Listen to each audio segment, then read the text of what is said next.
St. John the Dwarf is one of the legendary Desert Fathers.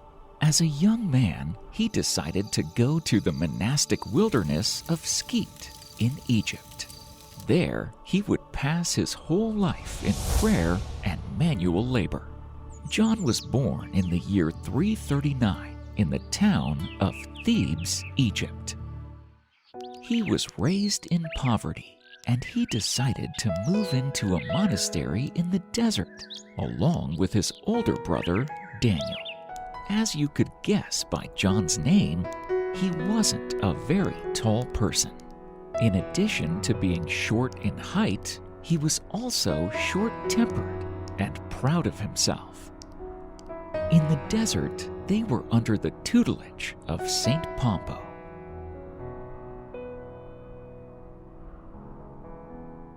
Life in the monastery was tough. They lived in isolation and poverty. John ate only one meal per day. Once, John told his elder brother that he did not want to be concerned about clothing and food, and that he wished to live like the angels in paradise. Daniel agreed and let him do whatever he desired. John went out from the cell and removed his clothing.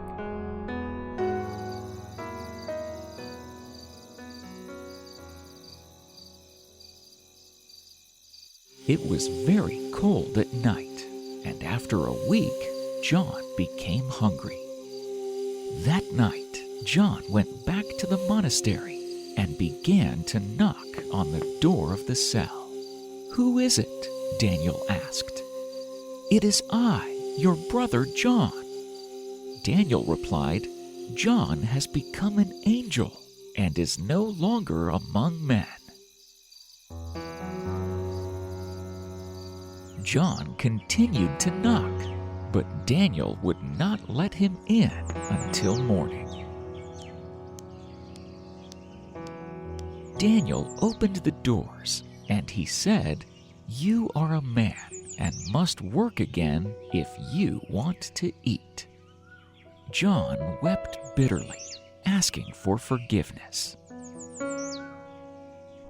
After being brought to his senses, John went to St. Pompo, known for his firm and steadfast will, and having asked guidance, he promised to be obedient in all things.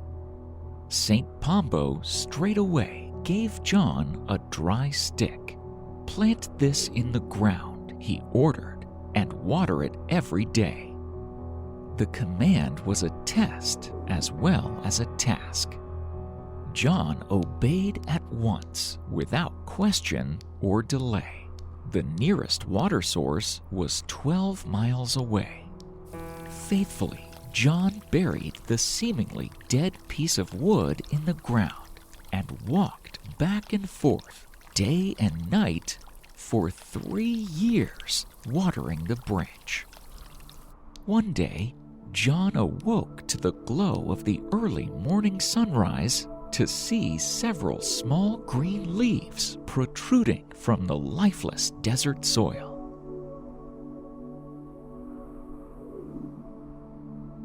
The small shoot eventually blossomed into a large fruit tree. John had passed the test. St. Pompo collected the fruit and distributed it among his companions.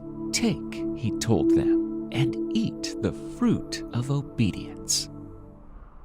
A new monastery, the Tree of Obedience, was built around the tree.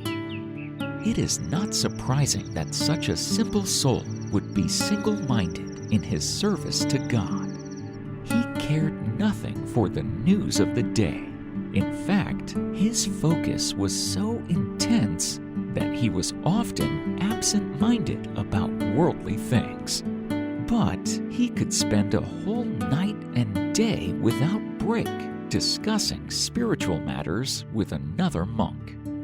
After the departure of Pompo, John was ordained a priest by Pope Theophilus and became abbot of the monastery he founded around the Tree of Obedience.